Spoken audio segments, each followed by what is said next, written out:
قالوا أجئتنا بالحق أم أنت من اللاعبين قال بل ربكم رب السماوات والأرض الذي فطرهن وأنا على ذلكم من الشاهدين وتالله لأكيدن أصنامكم بعد أن تولوا مدبرين فجعلهم جزازا إلا كبيرا لهم لعلهم إليه يرجعون قالوا من فعل هذا بآلهتنا إنه لمن الظالمين قالوا سمعنا فتى يذكرهم يقال له إبراهيم قالوا فأتوا به على أعين الناس لعلهم يشهدون قالوا أأنت فعلت هذا بآلهتنا يا إبراهيم قال بل فعله كبيرهم هذا فاسألوهم إن كانوا ينطقون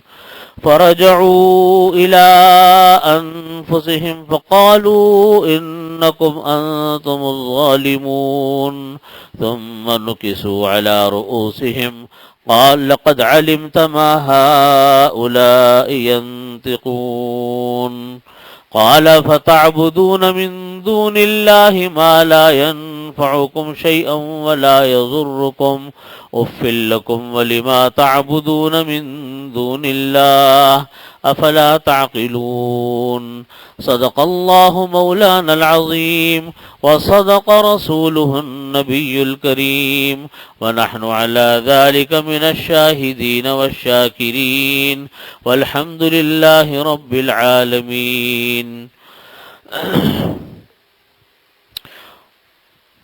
یہ سورہ انبیاء کی آیات چل رہی ہیں اور یہاں سے حضرت ابراہیم علیہ السلام کا واقعہ شروع ہے. حضرت ابراہیم علیہ السلام کی پوری قوم یہ بت پرستی کا شکار تھی اور ایسی زبردست بت پرست تھی کہ بتوں کو تراشنا، بتوں کو بنانا، بتوں کی پوجا کرنا یہ ان کا کام تھا. اللہ رب العزت نے حضرت ابراہیم علیہ السلام کو اس قوم میں بھیجا. پوری قوم میں یہی دو مسلمان تھے، ایک حضرت ابراہیم علیہ السلام، دوسری ان کی اہلیہ حضرت سارہ، اور کوئی نہیں. اپنا کام کرتے، دعوت دیتے، دین کی دعوت دیتے، اسلام کی، اللہ رب العزت کی وحدانیت کی، اللہ رب العزت کو ایک ماننے کی. اور کیا طریقے اختیار کیے ابراہیم علیہ السلام نے اپنی قوم کو دعوت اللہ دینے کے لیے؟ وہ واقعہ یہاں سے شروع ہوتا ہے. فرمایا وَلَقَدْ آتَيْنَا إِبْرَاهِيمَ رُشْدَهُ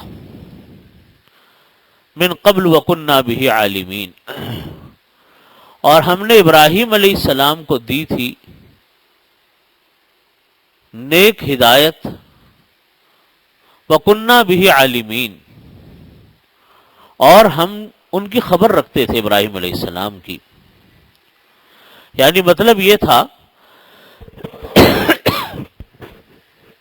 کہ حضرت موسیٰ علیہ السلام کے زمانے سے پہلے ابراہیم علیہ السلام کو ہم نے ایک اچھی سمجھ عطا فرمائی تھی اور ہم ان کو خوب اچھی طرح جانتے تھے.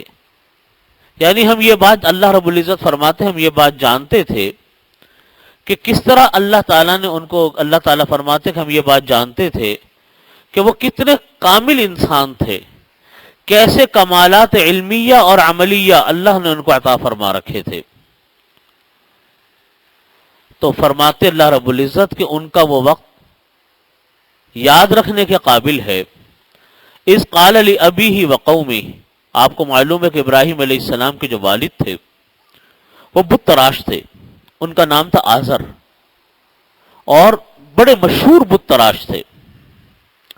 آپ دیکھیے اللہ تعالیٰ بھی اپنے دین کی حفاظت کس طرح فرماتے ہیں. کتنے بڑے بت تراش کے نام تھا ان کا بت تراشی کے فن میں، اور بیٹا ان کا وہ اللہ کا نبی بن گیا. نبی بھی ایسا جس کا لقب خلیل اللہ، اللہ کے دوست، وہ بن گئے۔ اذ قال لأبیہ وقومہ ما هذه التماثیل التي انتم لها عاکفون، کہا انہوں نے اپنے باپ سے، وقومی اور اپنی قوم کو یہ کہا، ما هذه التماثیل، یہ جو آپ نے بت تراش رکھے ہیں، یہ مورتیاں ہیں، یہ کیسی مورتیاں ہیں؟ انتم لہا عاکفون، جن کے اوپر آپ جمے بیٹھے ہو، جن کے اوپر آپ مجاور بن کر بیٹھ گئے، ان کی کیا حیثیت ہے بتوں کی؟ قالوا وجدنا آباءنا لها عابدین، کافروں کے پاس، غیر مسلموں کے پاس بتوں کی عبادت کرنے کا کوئی جواز نہیں تھا، نہ تھا نہ ہے، سوائے اس کے کہ وہ یہ کہتے تھے کہ وجدنا آباءنا لها عابدین، ہم نے آبا و اجداد کو انہی کی عبادت کرتے ہوئے پایا، لہذا ہم انہی کی عبادت کرتے، تو یہ جواب تھا۔ ورنہ کوئی عقل مند انسان جس کو اللہ نے ذرا سی فہم عطا فرما رکھی ہو، وہ اگر ذرا سی بھی عقل سے سوچے کہ جن پتھروں کو جمع کر کے ہم نے ان بتوں کو تراشا ہے، یہ بت ہمارے رحم و کرم پر ہیں، ہم ان کو توڑ دیں، ہم ان کو بنا لیں، یہ کیسے ہمارے خدا ہو سکتے ہیں؟ یہ کیسے ہمارے خدا ہوں گے؟ پتھروں کی مورتیاں ہیں، کوئی ان کو مارے، کوئی ان کو توڑے تو اپنا دفاع نہیں کر سکتے، یہ کیا ہمارا دفاع کریں گے؟ یہ ہمارے خدا کیسے بنیں گے؟ لیکن سمجھ میں نہیں آئی بات، اور انہوں نے یہ جواب دیا کہ وجدنا آباءنا لها عابدین، پایا ہم نے اپنے آبا و اجداد کو انہی کی عبادت کرتے ہوئے پایا۔ یہی جواب مشرکین مکہ بھی دیتے تھے، یہی جواب ہندو بھی دیتے ہیں، یہی جواب تمام بت پرست دیتے ہیں۔ آپ دیکھیے، بعض اوقات چیز چھوٹی سی ہوتی ہے لیکن آگے جا کر وہ ایک بہت بڑا ایک اژدہا بن جاتی ہے، ایک بہت بڑا مسئلہ بن جاتی ہے۔ بعض اوقات کوئی چیز دیکھنے میں بڑی اچھی معلوم ہوتی ہے، بڑی اچھی معلوم ہوتی ہے، لیکن وہ اچھی چیز جو ابھی اچھی لگ رہی ہے، آگے جا کر بعض اوقات وہ ایک غلط رخ اختیار کر لیتی ہے، اس لیے پہلے سے اس کا قلع قمع ہونا ضروری ہے۔ بت پرستی کی جو ابتدا ہوئی وہ اس طریقے سے ہوئی کہ مکہ مکرمہ کے اندر قبیلہ جرہم کے لوگ آباد تھے، یہاں سے بت پرستی کا آغاز ہوا ہے۔ پہلے مکہ مکرمہ میں بت پرستی نہیں تھی، قبیلہ جرہم کے لوگ آباد تھے۔ اس قبیلے کے اوپر، یہ نبی کریم صلی اللہ علیہ وسلم کے آنے سے پتہ نہیں کتنے سو سال، ہزار سال پرانی بات ہے، قبیلہ جرہم کے اوپر کسی دوسری قوم نے حملہ کیا اور انہوں نے فتح حاصل کر لی قبیلہ جرہم کے اوپر۔ قبیلہ جرہم کے لوگ مکہ مکرمہ کو چھوڑ کر بھاگنے لگے۔ بیت اللہ شریف تو آدم علیہ السلام نے بنایا تھا، تو بیت اللہ کے پاس رہنے کو تو ہر شخص باعث عزت سمجھتا تھا۔ تو جب قبیلہ جرہم کے لوگ بھاگنے لگے مکہ مکرمہ، تو انہوں نے چلتے ہوئے مکہ مکرمہ کے پتھر اٹھانے شروع کر دیے کہ ہم بھاگ رہے ہیں، چلو یہاں بیت اللہ شریف تو یہی رہ جائے گا، ہم مکہ مکرمہ کے حرم کے آس پاس کے کچھ پتھر اٹھا کر لے جائیں تو ہم تبرک کے طور پر اپنے گھروں میں رکھ لیں گے اس کو۔ تو جاتے جاتے انہوں نے پتھر اٹھا لیے اور اپنے ساتھ لے گئے۔ جہاں کہیں جا کر وہ آباد ہوئے، انہوں نے وہ پتھر رکھے، ان پتھروں کو وہ پوجتے تھے، ان کو ہاتھ لگاتے تھے، ان کو چومتے تھے، ان کی عزت تکریم کرتے تھے۔ بعد میں ان کے جو بچے بڑے ہوئے، انہوں نے دیکھا کہ ہمارے والد اور ہمارے بزرگ وہ ان پتھروں کو چومتے ہیں، انہوں نے پتھروں کو اور توڑ تاڑ کے اور بڑے بڑے پتھر بنا لیے۔ اس طریقے سے پتھروں کو پوجنے کا آغاز ہوا۔ تو شروع میں تو وہ بیت اللہ شریف کے پتھروں کو چومتے تھے، تو چلو ایک بات تھی کہ نسبت اس کی بیت اللہ شریف کے ساتھ تھی، عبادت نہیں کرتے تھے، مدد نہیں مانگتے تھے، خدا نہیں مانتے تھے، لیکن چومتے تھے۔ اس چومنے نے اور ان پتھروں کی تعظیم نے یہ رخ اختیار کیا کہ آج بڑے بڑے بت بنے ہوئے ہیں، اور خود بیت اللہ شریف کے اندر ایک جب نبی کریم صلی اللہ علیہ وسلم تشریف لائے تو بت ہی بت رکھے ہوئے تھے، اور اس طریقے سے بت پرستی کا آغاز ہوا ہے۔ تو بعض اوقات چیز چھوٹی سی ہوتی ہے، دیکھنے میں بڑی خوشنما معلوم ہوتی ہے، لیکن اگر اللہ کے نیک بندے ہوتے ہیں تو وہ پہلے مرحلے پر اس کو روک دیتے ہیں۔ عرفہ جس دن منایا جاتا ہے، سارے حاجی میدان عرفات میں جمع ہوتے ہیں، تو کسی زمانے میں یہ رسم چل پڑی کہ عرفات والے دن حاجی لوگ تو جو حجاج تھے وہ تو یوم عرفات میں عرفہ مناتے تھے، یہ ایک رسم چل پڑی کہ جو لوگ حج نہیں کر سکے وہ لوگ اسی دن اپنے اپنے شہروں میں، اپنے اپنے ملکوں میں جمع ہو کر یوم عرفہ کی طرح میدان میں جمع ہو جاتے اور اللہ تعالیٰ سے توبہ کرتے، گریہ زاری کرتے، استغفار کرتے، دعائیں مانگتے، اور یاد مناتے کہ وہ لوگ وہاں حج کر رہے ہیں، چلو ہم نے حج نہیں کیا تو حج جیسی صورت اختیار کر لی۔ اب دیکھیں اس کے اندر کوئی برائی کی کیا بات ہے؟ کوئی برائی کی بات نظر آتی ہے؟ توبہ کی توفیق ہو گئی، سارے لوگ میدان میں جمع ہو گئے، گریہ زاری کر رہے ہیں، اللہ سے استغفار مانگ رہے ہیں، کوئی شرک نہیں، کوئی بدعت نہیں۔ لیکن اس زمانے کے علماء کرام نے کہا کہ یہ بدعت ہے، اس کو ختم کرو، اور اس کا نام فقہاء کرام نے دیا ہے کہ التعریف لیس بشیء، ان التعریف لیس بشیء، کہ یوم عرفے کی یاد منانا، ایک تو ہوتا ہے عرفہ منانا، وہ نہیں، یوم عرفہ کی یاد منانا کہ جس طرح وہ جمع ہوں گے اس طرح ہم اپنے اپنے ملکوں میں اور اپنے اپنے شہروں میں یاد منائیں گے اور ویسے طریقہ اختیار کریں گے۔ فرمایا کہ لیس بشیء، اس کی کوئی حیثیت نہیں۔ یہ حضرات جانتے تھے کہ آج یہ چیز بڑی خوشنما نظر آ رہی ہے، چھوٹی نظر آ رہی ہے، لیکن کل یہ کیا روپ دھارے گی، آگے جا کر کیا رخ اختیار کرے گی، تو انہوں نے کہا کہ پہلے مرحلے کے اوپر اس کو روک دو۔ اسی لیے چیز بعض اوقات دیکھیے، آج ہمارے ہاں تعزیے ہیں، ہے نا جی، شروع میں تعزیے کس مقصد کے لیے بنائے گئے تھے اور آج ان تعزیوں نے کیا روپ دھار رکھا ہے، اور وہی طریقہ آج ربیع الاول کے مہینے میں بیت اللہ شریف کی شبیہ بنا کر کیا جا رہا ہے، نبی کریم صلی اللہ علیہ وسلم کے روضہ اقدس کی شبیہ بنا کر کیا جا رہا ہے، لوگ اس کا طواف کرنے لگے۔ اب یہ بدعات ہیں، یہ بدعات اسی طرح پروان چڑھتی ہیں، شروع میں چیز دیکھنے میں بڑی اچھی، لیکن بعد میں وہ چیز ایک خطرناک روپ دھار جاتی ہے، جیسے آج ہمارے ہاں ہو رہا ہے۔ آج کفر و الحاد، شرک و بدعات اس طرح بڑھ گئی ہیں انہی بنیاد کے اوپر، یہ کہتے ہوئے کہ ہمارے بڑے بھی یہ کرتے تھے، آج ہم بھی یہ کر رہے ہیں۔ اگر ان چیزوں کو نہیں روکا گیا، اپنے بچوں کو ذہن سازی نہ کی گئی، تو آپ یقین مانیے یہی چیزیں انسان کو، جو فرمان ہے کہ کل بدعت ضلالہ، ہر بدعت گمراہی ہے، وکل ضلالۃ فی النار، اور ہر گمراہی انسان کو دوزخ میں لے جانے والی ہے۔ یہ بدعت یہ ہوتی ہیں، دیکھنے میں بعض اوقات بڑی اچھی، بڑی خوشنما معلوم ہوتی ہیں، لیکن بعد میں وہ بدعات انسان کو گمراہیوں کے اندھیروں میں دھکیل دیتی ہے۔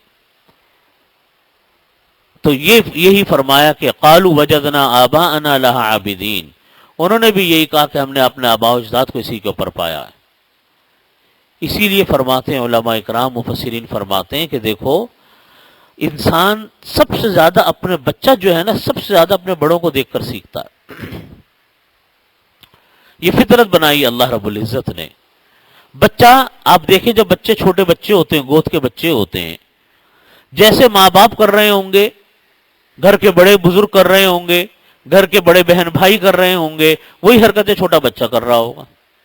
آپ اگر نماز پڑھیں گے، چھوٹا بچہ بھی آپ کے ساتھ آ کر نماز پڑھنا شروع ہو جائے گا، جیسی تیسی بھی پڑھے گا، نقل اتارے گا آپ کی، رکوع میں جانے کی، سجدے میں جانے کی، اس لیے کہ وہ دیکھ رہا ہے کہ میرا باپ، میری ماں، میری بہن بھائی وہ نمازیں پڑھ رہے ہیں، وہ بھی ویسی نماز پڑھنی شروع کر دے گا۔ آپ اگر کوئی غلط حرکت کریں گے، بچہ وہی غلط حرکت کرنی شروع کر دے گا۔ بچے تو بڑوں سے سیکھتے ہیں، یہ تو فطرت انسانی ہے، اور وہ جو بچہ اپنے بڑوں کو، بزرگوں کو دیکھ کر سیکھتا ہے، وہ اس کے دل و دماغ کے اوپر نقش ہو جاتی ہے بات. وہ ایسی نقش ہوتی ہے کہ بچپن کی باتیں تو مشہور ہے کہ جتنی نقش بچپن کی باتیں ہوتی ہیں، بڑے ہو کر وہ باتیں اتنی نقش نہیں ہوتی انسان کے اوپر. اسی لیے جو بچے جب گھر میں ہوتے ہیں، ان کے سامنے گفتگو کرتے ہوئے بھی انسان کو محتاط رہنا چاہیے. بچوں کے سامنے اگر جھوٹ بولیں گے تو بچہ کل بڑے ہو کر جھوٹ بولے گا. بچوں کے سامنے گندی باتیں کریں گے، بچہ گندی باتیں سیکھے گا. اسی طریقے سے یہ جو کہا کہ ہم نے اپنے آبا و اجداد کے اوپر بت پرستی کو پایا، انہوں نے بچپن سے دیکھا تھا کہ اپنے بڑوں کو کہ بتوں کی پوجا کرتے ہیں. نبی کریم صلی اللہ علیہ وسلم نے قرآن سنا دیا، اپنا نبی برحق ہونے پر معجزات پیش کر دیے، چاند کو 2 ٹکڑے کر کے دکھلا دیا، ایک نہیں لاتعداد معجزات دکھلا دیے مشرکین مکہ کو. لیکن مشرکین مکہ کی اکثریت نے، ایک بڑی تعداد نے بت پرستی کو نہیں چھوڑا. دل ان کا کہتا تھا کہ بات یہ صحیح کہہ رہے ہیں، بات یہ غلط نہیں کہہ رہے. نبی کریم صلی اللہ علیہ وسلم کو کبھی جھوٹ بولتے ہوئے انہوں نے نہیں دیکھا، کبھی انہوں نے نبی کریم صلی اللہ علیہ وسلم کو غلط بات کرتے ہوئے نہیں دیکھا. لیکن انہوں نے یہ دیکھا کہ یہ جو بات کر رہے ہیں ہمارے آباء و اجداد کے طریقے کے برخلاف کر رہے ہیں. آپ جانتے ہیں کہ کتنے انسانوں نے نبی کریم صلی اللہ علیہ وسلم کی بات مانی ہی. ابو جہل نے کہاں بات مانی حالانکہ خاندان کا انسان تھا. ابو لہب نے کہاں بات مانی حالانکہ اپنی قوم کا انسان تھا، نہیں مان کے دی. یہی کہتے رہے کہ ہم اپنے آباء و اجداد کے دین کو کیسے چھوڑ دیں تمہارے کہنے پر. ادھر اللہ کا نبی قرآنی آیات پیش کر رہا ہے، آسمانی کتابیں پیش کر رہا ہے، معجزات پیش کر رہا ہے، اپنے آپ کے نبی برحق بتلا رہا ہے، اور ان کا دل بھی کہتا ہے کہ ہاں یہ صحیح ہے، جھوٹا انسان نہیں ہے، اللہ کے نبی ہیں. نہیں مانی بات. پتہ چلا کہ یہ گھر کا ماحول، بڑوں کا طریقہ، بزرگوں کے طریقے، یہ اصل تعلیم انسان کو مہیا یہ کرتے ہیں، بچوں کو یہ تربیت دیتے ہیں، بچوں کو یہ بناتے ہیں.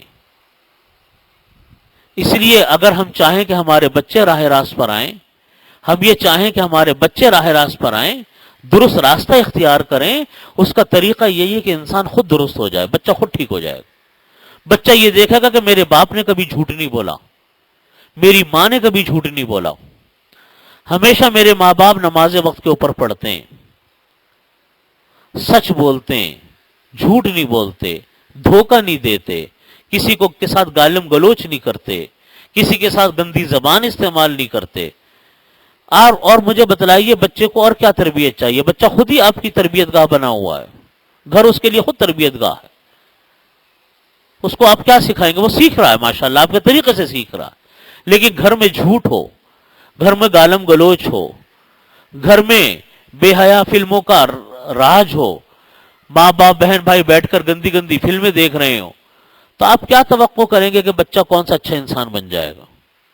ہم نے بچوں کو سکھانے کے لیے کیا کیا؟ کون سا ان کو اچھا ماحول دے دیا؟ نتیجہ یہ ہوا کہ بچے نہیں سیکھ پاتے، اور ماں باپ کہتے ہیں کہ ہم نے تو اتنے اچھے اچھے اسکولوں میں پڑھا دیا، اتنے اچھے عالیشان اسکولوں میں دے دیا، لیکن بچہ تو اچھا انسان نہیں بن سکا. بچہ اچھا انسان کیسے بنے گا جب اس کو گھر کا ماحول اچھا نہیں مل رہا ہے؟ گھر کا ماحول اچھا ہے تو اسکول کا ماحول اچھا ہے، محلوں کا ماحول اچھا ہے. گھر کا ماحول خراب ہے تو انہی سے اسکولوں کا ماحول بنتا ہے، اسکولوں کا ماحول خراب ہے، انہی سے محلوں کا ماحول خراب ہے. اصل چیز تو یہی ہے، اپنا کردار ہے، ماں باپ کا، بہن بھائیوں کا اپنا کردار ہے. وہ اچھا ہوگا سب کچھ اچھا ہوگا، وہ گندا ہوگا سب کچھ خراب ہوگا. قرآن پاک نے یہی دلیل دی ہے اپنے، کہ ان بت پرستوں کی یہی دلیل ہوتی تھی کہ وجدنا علیہا آباءنا، کہ ہم نے اسی کے اوپر اپنے آباء و اجداد کو پایا، لہٰذا ہم آپ کی بات نہیں مان سکتے.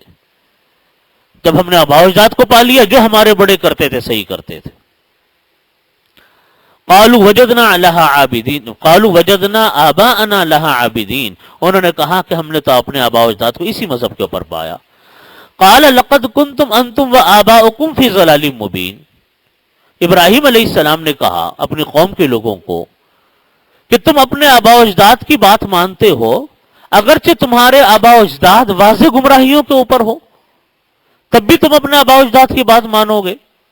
تمہیں معلوم ہے کہ تمہارے آبا و اجداد کا طریقہ غلط ہے, تمہیں معلوم ہے کہ تمہارے آبا و اجداد گمراہیوں کے راستے کے اوپر ہیں, تب بھی تم انہی کی بات مانو گے. قال لقد کنتم انتم وآباؤکم فی ضلال مبین. ابراہیم علیہ السلام نے کہا کیا تم اور تمہارے آبا و اجداد واضح گمراہیوں کے اندر ہیں تب بھی تم انہی کی بات مانو گے. قالوا اجئتنا بالحق ام انت من اللاعبین. ان کے قوم کے لوگوں نے کہا اجئتنا بالحق. ان کو یقین نہیں آتا تھا کہ ہماری قوم کا یہ بچہ یہ ہم سے ایسی بات کر رہا ہے جو بات آج تک کسی نے ہم سے نہیں کی. توحید کی بات کر رہا ہے, اللہ کی وحدانیت کی بات کر رہا ہے. انہوں نے کہا کہ اجئتنا بالحق, کیا تم ہمارے پاس سچی بات لے کر آئے ہو؟ ام انت من اللاعبین, یہ ہم سے ایسی ہنسی مذاق کر رہے ہو؟ قال بل ربکم رب السماوات والارض الذی فطرہن وانا علی ذلکم من الشاہدین. قال, کہا ابراہیم علیہ السلام نے, بل ربکم, نہیں تمہارا رب, وہ آسمانوں کا رب ہے, وہی زمین والا رب ہے, الذی فطرہن, جس نے تم کو ان کو پیدا کیا, وانا علی ذلکم من الشاہدین, اور میں اسی بات کا گواہ ہوں. وَتَاللَّهِ لَأَكِيدَنَّ أَصْنَامَكُمْ بَعْدَ أَن تُوَلُّوا مُدْبِرِينَ. ابراہیم علیہ السلام نے کہا کہ قسم ہے اللہ کی, لَأَكِيدَنَّ, ضرور بھی ضرور میں علاج کروں گا تمہارے بتوں کا, بعد ان تولوا مدبرین, جب تم پیٹ پھیر کر جا چکو گے.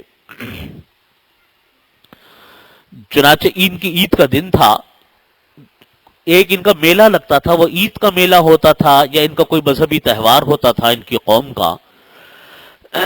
پوری قوم وہاں جاتی تھی.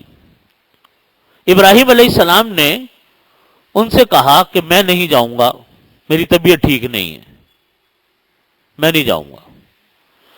چنانچہ یہ پیچھے رہ گئے. پوری قوم میدان میں جمع ہو کر اپنا وہ میلہ ویلا مناتی تھی, کھیل تفریح کرتی تھی, کیا کیا کرتی تھی, اس میں پوری قوم لگ گئی. جب پوری قوم اس میں لگی, پیچھے ابراہیم علیہ السلام نے یہ کام کیا کہ جتنے بت تھے سارے بتوں کو توڑ کر ان کو ٹکڑے ٹکڑے کر دیا. فَجَعَلَهُمْ جُزَازًا إِلَّا كَبِيرًا لَهُمْ لَعَلَّهُمْ إِلَيْهِ يَرْجِعُونَ. ابراہیم علیہ السلام نے ان کو ٹکڑے ٹکڑے کر ڈالا. اللہ کبیر لہم, البتہ ان میں جو ایک بڑا بت تھا اس کو باقی رہنے دیا.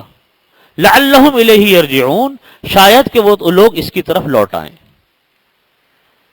شاید کہ وہ اس کی طرف لوٹ آنے کے اندر ایک احتمال تو یہ ہے, یعنی یہ کام کیا ابراہیم علیہ السلام نے کہ اپنا جو ہتھوڑا تھا اس ہتھوڑے سے جس سے انہوں نے بت توڑے تھے, ان بتوں کو توڑنے کے بعد ہتھوڑے کو اس سے بڑے بت کی کو باقی رہنے دیا, باقی سب کو توڑ دیا, اور بڑے بت کی گردن کے اندر وہ ہتھوڑا ڈال دیا.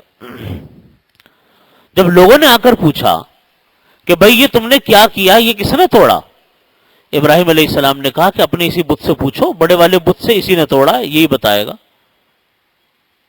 مطلب ان کا یہ تھا کہ جب اس سے پوچھیں گے تو یہ بول تو سکے گا نہیں, اور ان کے دل میں اس وقت یہ خیال پیدا ہونا چاہیے کہ جب یہ بت بول نہیں سکتا اور اس بت نے اپنے دوسرے بتوں کو بچا نہیں سکا تو پھر یہ کیسا خدا ہوا جن کو بچا نہیں سکا, بول نہیں سکتا, جواب نہیں دے سکتا. تو یہ فرمایا ابراہیم علیہ السلام نے, لعلہم الیہ یرجعون, شاید کہ وہ لوگ اس کی طرف لوٹ آئیں. دوسرا ایک احتمال تو یہ ہے کہ بت کی طرف لوٹ آئیں, دوسرا احتمال یہ ہے کہ ابراہیم علیہ السلام کی طرف لوٹ آئیں پوچھنے کے لیے کہ یہ کس نے کیا. تو یہ ابراہیم علیہ السلام نے یہاں پر یہ کام کیا کہ یہاں پر جو ہے وہ کہا کہ ان سے جا کر پوچھ لو اگر وہ اس کی طرف پوچھ سکیں. اب اس میں جو ضمیریں ہیں لعلہم الیہ یرجعون, اس میں دو احتمال ہیں. ایک یہ کہ یہ ابراہیم علیہ السلام کی طرف لوٹ رہی ہے وہ ضمیر, اور یہ تشریح جو کی گئی ہے وہ اسی حوالے سے کی گئی ہے کہ لوگ مجھ سے آ کر پوچھے تو تم نے ایسا کیوں کیا تو پھر میں ان کو بتاؤں گا. اور دوسرا مفہوم یہ بھی ہو سکتا ہے کہ الہی کی ضمیر دین کی طرف لوٹ رہی ہو, کہ وہ لوگ یہ دیکھیں کہ ابراہیم علیہ السلام نے, کہ یہ وہی لوگ یہ جب دیکھیں کہ بت ٹوٹے ہوئے ہیں اور ہمارے بڑے بت نے اپنے بتوں کی کوئی حفاظت نہیں کی, تو شاید ابراہیم علیہ السلام کی دین کی طرف لوٹ آئیں اور اپنے دین کو جو کہ بت پرستی کا دین تھا اس کو چھوڑ بیٹھے. یہ دونوں احتمال ہیں اس کے اندر. تو لعلہم الیہ یرجعون، ایک یہ کہ دین کی طرف لوٹ آئیں ابراہیم علیہ السلام کے، دوسرے کہ ابراہیم علیہ السلام کی طرف لوٹ آئیں. قالوا من فعل هذا بآلہتنا انہ لمن الظالمین، انہوں نے کہا کہ یہ کس نے کیا، بتوں کو کس نے توڑا، انہ لمن الظالمین، وہ کوئی بہت ہی ظلم کرنے والا انسان ہے جس نے ان بتوں کو توڑا ہے.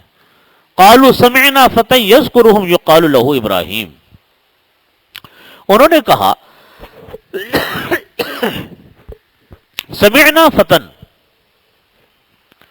ہم نے ایک نوجوان سے ان بتوں کے متعلق کچھ کہتے ہوئے سنا کہ ایک نوجوان ہے جو ہمارے ان بتوں کو برا بھلا کہتا تھا.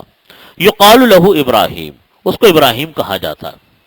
قالوا، تو ان کے قوم کے لوگوں نے کہا فأتوا به على اعین الناس لعلهم یشهدون، ان کو لوگوں کے سامنے لے کر آؤ، لعلهم یشهدون، تاکہ وہ لوگ اس کو دیکھیں.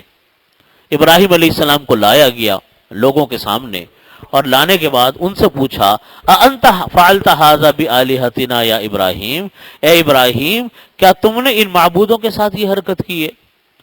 قَالَ بَلْ فَعَلَهُ كَبِيرُهُمْ هَذَا فَاسْأَلُوهُمْ إِنْ كَانُوا يَنْطِقُونَ. اللہ کے جو نبی ہوتے ہیں اور اللہ کے نیک بندے ہوتے ہیں، وہ ہر موقع کے اندر اس تلاش میں رہتے ہیں کہ کسی طریقے سے کوئی حق بات کہنے کو مل جائے، حق جملہ کہنے کو مل جائے، حق بات کہنے کو مل جائے، اس کوشش میں رہتے ہیں. یہاں پر بھی ابراہیم علیہ السلام نے یہ کام کیا کہ یہاں پر ابراہیم علیہ السلام نے یہ کام کیا، کہا کہ میں خود جواب نہیں دیتا بلکہ تم ان سے پوچھو کہ یہ کون سا کام کر رہے ہیں، ان سے پوچھو، میں نہیں جواب دے سکتا. اب جب کوئی آدمی بتوں کے بارے میں تو وہ بھی جانتے تھے کہ یہ کچھ بولنے کے قابل نہیں ہے. قال بل فعلہ کبیرہم ھذا، ابراہیم علیہ السلام نے کہا کہ انہی سے پوچھ لو، جو ان کا بڑا ہے اسی سے پوچھو، فاسألوہم، اسی سے سوال کرو، ان کانوا ینطقون، اگر وہ بولنے کی صلاحیت رکھتے ہوں. فرجعوا الی انفسہم فقالوا انکم انتم الظالمون، انہوں نے اپنی گردنوں کو جھکایا اور جھکا کر اپنے دل میں کہنے لگے کہ ابراہیم سچ کہتا ہے، تم ہی لوگ ظالم ہو. اپنے قوم کے لوگوں کو کہا کہ تم ہی ظالم ہو. اتنے بڑے بڑے بت جن کو ہم اپنا بڑا سمجھتے تھے یہ ٹوٹ گئے، یہ اپنا دفاع نہ کر سکے، اور ابراہیم علیہ السلام یہ کہتے ہیں کہ بڑے بت سے پوچھا یہ تم کو جواب دے گا کہ کس نے ان کو توڑا ہے. بڑا بت تو بول ہی نہیں سکتا، نہ بول سکتا ہے، نہ اپنے آپ کا دفاع کر سکتا ہے، نہ اپنے چھوٹے بتوں کو بچا سکتا ہے. تو ابراہیم تو سچ ہی کہتا ہے کہ بات صحیح کہتا ہے کہ یہ بت نہیں ہیں، یہ ہاتھوں کی تراشی ہوئی مورتیاں ہیں، بے جان ہیں، ان کی کوئی حیثیت نہیں. دل میں ان کے یہ بات اسی وقت پیدا ہوئی، اس وقت ان کے دل نے گواہی دی کہ بات صحیح کہتے ہیں ابراہیم. یہاں پر حضرات مفسرین لکھے ثم نکسوا علی رؤوسہم لقد علمت ما ہؤلاء ینطقون. یہاں حضرات مفسرین لکھتے ہیں کہ دیکھو، انسان کو کبھی حق بات کہنے سے پیچھے نہیں ہٹنا چاہیے، نہ پیچھے ہٹنا چاہیے، نہ اس غلط فہمی کا شکار رہنا چاہیے کہ سارے لوگ ایک ہی بات کر رہے ہیں، میں اگر ان کے برعکس بات کروں گا تو میری بات کون سنے گا. بلکہ انسان کو حق بات کہنی چاہیے، جو سچ ہو، جو حق ہو وہ کہنا چاہیے. اس وقت اگرچہ ایک تو یہ ہے کہ اس وقت شاید کوئی آپ کی بات نہ مانے، لیکن حق بات ان کے کان میں پڑے گی تو صحیح. آج ان کے دل نے قبول نہیں کیا، کل ان کے دل قبول کرے گا اس حق بات کو، بات تو کانوں میں پڑے گی ان کی. جب حق بات کانوں میں پڑتی ہے، بعض اوقات ایک بات کان آج پڑتی ہے، اس کا اثر بعد میں ظاہر ہوتا ہے. دل میں آج بات سنی، آج تھی، لگ گئی دل میں آج، لیکن عمل آج نہیں ہوا، عمل بہت زمانے بعد ہوا، پڑی بھی اسی وقت کی تھی. اور بعض اوقات یہ ہوتا ہے کہ اس مجمع میں سے دو چار انسان اس کے تائید کرنے والے پیدا ہو جاتے ہیں، دو چار انسان اس کے تائید کرنے والے پیدا ہو جاتے ہیں. اوروں کو سمجھ میں نہیں آئی، ایک دو انسانوں کو سمجھ میں آ گئی. آپ دیکھیں نبی کریم صلی اللہ علیہ وسلم کی پوری حیات طیبہ یہی بات بتلاتی ہے. آپ نے ایسے وقت میں بات کرنی شروع کی اسلام اور دین کے بارے میں، توحید کے بارے میں، جب عرب کی سرزمین کے اوپر یہ نام لینا بھی گناہ تھا، لیکن ایک ایک کر کے صحابہ کرام تیار ہوتے چلے گئے، اور یہ آخر ایک وقت آیا کہ خطبہ حجۃ الوداع کے موقع پر 1,24,000 اور یا 1,27,000 صحابہ کرام کا مجمع موجود تھا۔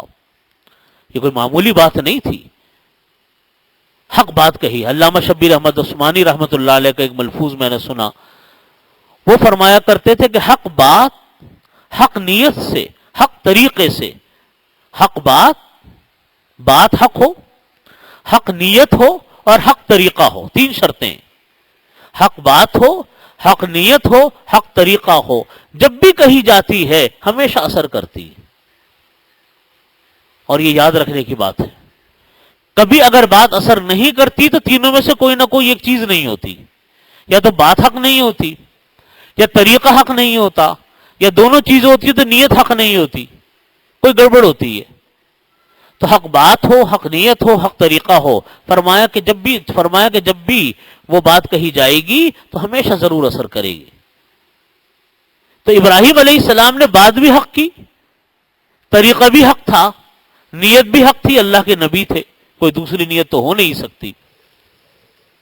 جب انہوں نے یہ بات کہی تو فرجعوا الی انفسہم، قرآن کریم میں فرمایا اللہ رب العزت، کہاں تو اتنے مخالف تھے کہ ابراہیم علیہ السلام کو آگے جا کر بات آ رہی ہے چند آیتوں کے بعد کہ ابراہیم علیہ السلام کو آگ میں ڈالنے کی تیاریاں ہونے لگ گئی، کہ انہوں نے اتنا بڑا جرم کیا کہ ہمارے بتوں کو جلایا، ان کو جلاؤ، ان کو مارو، چھوڑو مت ان کو، اتنی تیاریاں ہیں۔ لیکن ان کے دلوں نے گواہی دی کہ بات ابراہیم صحیح کہہ رہا ہے، بات ابراہیم کی صحیح ہے، کہ جو بت اپنا دفاع نہ کر سکے، جو بت اپنے چھوٹوں کو نہ بچا سکے، اپنا دفاع نہ کر سکے، وہ کیسا بت ہے، وہ کیسا خدا ہے، وہ کہاں کا خدا ہے۔ فرجعوا الی انفسہم، انہوں نے اپنے دل میں سوچا، فقالوا، اور کہا، انکم انتم الظالمون، تم ہی ظالم ہو۔ ثم نکسوا علی رؤوسہم لقد علمت ما هؤلاء ينطقون، پھر انہوں نے اپنا سر جھکائے اور کہا کہ تم لوگ جانتے ہو، ابراہیم علیہ السلام سے کہا، سر جھکایا شرمندگی کے ساتھ، اور کہا کہ تم تو جانتے ہو کہ ہم ان بتوں سے کیسے پوچھ سکتے ہیں، ہم ان بتوں سے کیسے پوچھ سکتے ہیں، ما هؤلاء ينطقون، یہ تو بول ہی نہیں سکتے۔ جب انہوں نے یہ اقرار کر لیا کہ یہ بت بول نہیں سکتے، پھر ابراہیم علیہ السلام نے ان کو خوب سنائی۔ فقالا، کہا ابراہیم علیہ السلام نے، افتعبدون من دون اللہ، کیا تم اللہ کو چھوڑ کر ان لوگوں کی عبادت کرتے ہو، ان چیزوں کی عبادتیں کرتے ہو، ما لا ينفعکم شیئا ولا یضرکم، جو نہ تم کو نفع پہنچا سکتے ہیں نہ تم کو نقصان پہنچا سکتے ہیں۔ نقصان پہنچانے والی ذات اللہ کی ہے، نفع پہنچانے والی ذات اللہ کی ہے۔ تم نے پتھروں کے بت بنا لیے، ان کو معبود مان لیا، نہ ان کے اندر نقصان کی صلاحیت پہنچانے کی، نہ نفع پہنچانے کی صلاحیت۔ اف لکم ولما تعبدون من دون اللہ، تباہی ہو تمہارے اوپر یا بربادی ہو تمہارے اوپر، ولما تعبدون من دون اللہ، اور جن کو تم پوجتے ہو اللہ کے علاوہ، افلا تعقلون، کیا تم کو عقل اور سمجھ نہیں ہے؟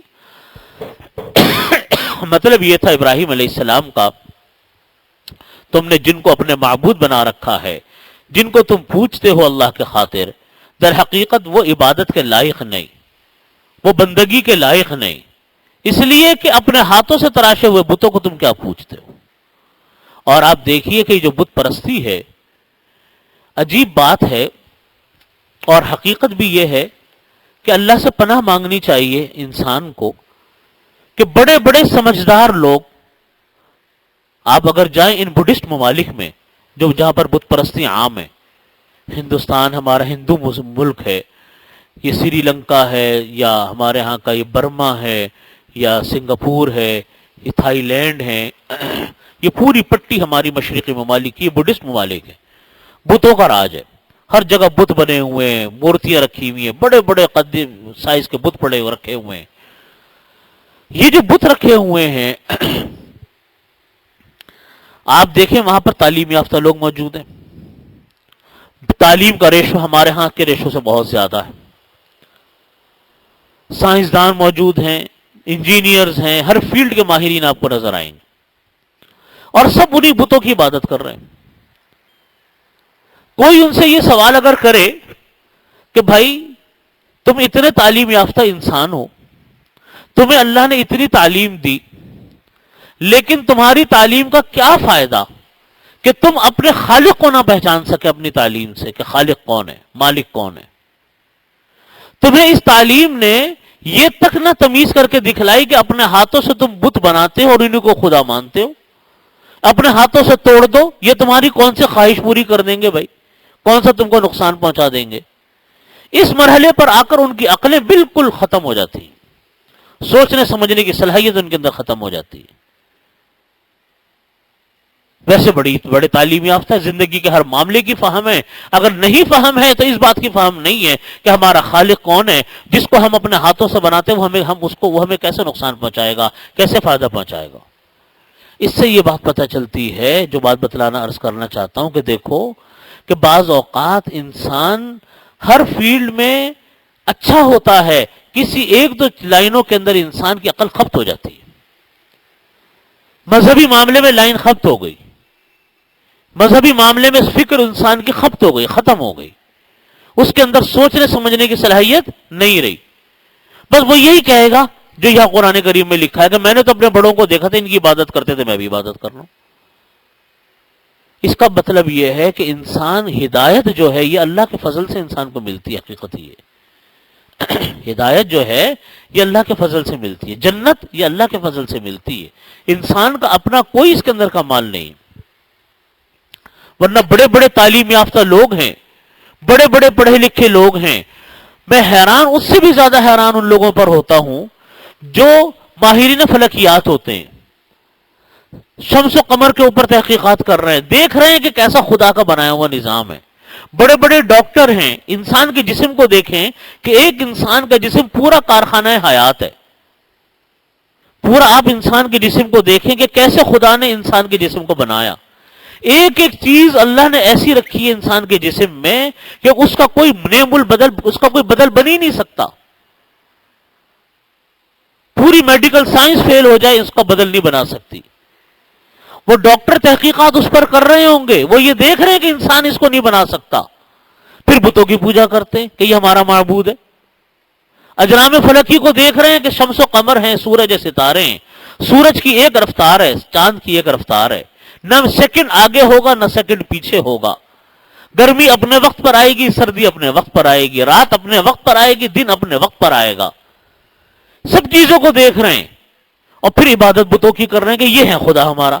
ارے یہ بے جان پتھر یہ کیسے تمہارے خدا بن جائیں گے؟ ایسا نظام قائم کرنے والی ذات انسانوں کے رحم و کرم پر ہوگی، کیسے ہو سکتی ہے؟ اس کو واضح طور پر یہ کہا جائے گا کہ خدا نے ان سے ہدایت چھین لی ہے، مہر لگا دی ان کے دلوں کے اوپر کہ ان کو حق سمجھ میں نہیں آ کر دیتا۔ حق سمجھ میں آنا یہ در حقیقت یہ اللہ کی طرف سے ہے۔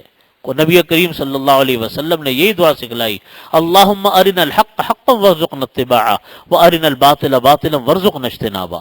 اے اللہ ہم کو حق جو ہے حق حق بنا کر دکھلا دیجئے اور ہم کو اس کے اتباع کی توفیق عطا فرما، وارنا الباطل باطلا وارزقنا اجتنابہ، اور ہم کو باطل کو باطل حقیقت میں باطل دکھلا دیجئے اور اس سے بچنے کی ہم کو توفیق عطا فرما۔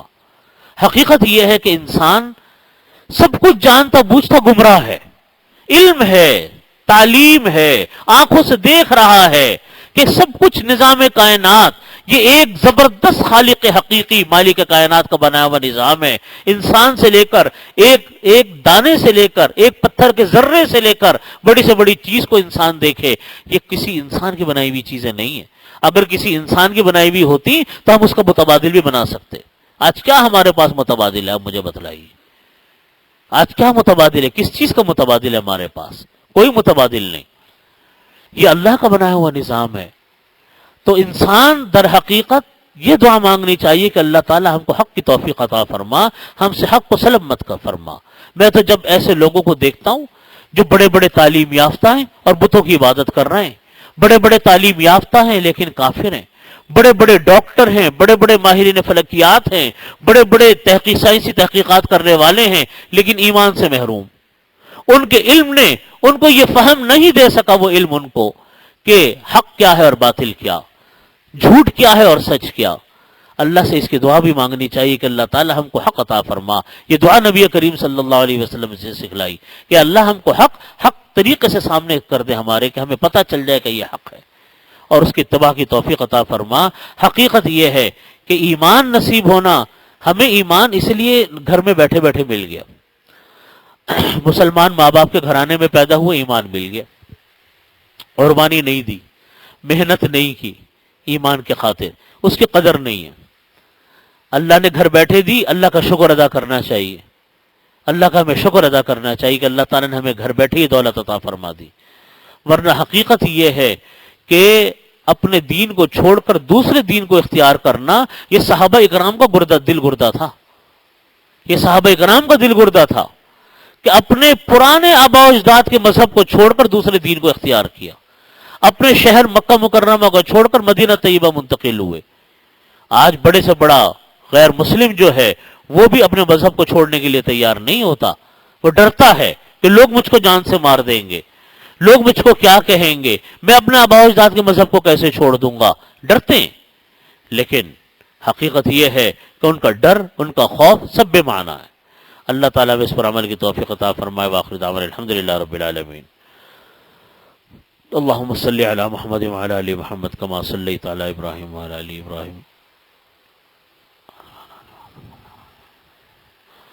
ربنا ظلمنا انفسنا فإن لم تغفر لنا وترحمنا اللهم احسن عاقبتنا في الامور كلها واجرنا من خزي الدنيا وعذاب الاخره اللهم انا نجعلك في نحورهم ونعوذ بك من شرورهم اللهم انا نسألك الهدى والتقى والعفاف والغنى اللهم انا نسألك من رضاك والجنة ونعوذ بك من سخطك والنار اللهم انا نسألك تمام العافية ونسألك دوام العافية ونسألك الشكر على العافية ونسألك الغنى عن الناس۔ یا اللہ ہمارے تمام گناہوں کو معاف فرما، یا اللہ ہمارے تمام صغیرہ کبیرہ گناہوں کی مغفرت فرما، یا اللہ ہم کو ہر طرح کی عافیت نصیب فرما، یا اللہ قرآن پاک پر عمل کی توفیق عطا فرما، قرآن پاک کی فہم کی توفیق عطا فرما، یا اللہ احادیث پر عمل کی توفیق عطا فرما، احادیث کے فہم کی توفیق عطا فرما۔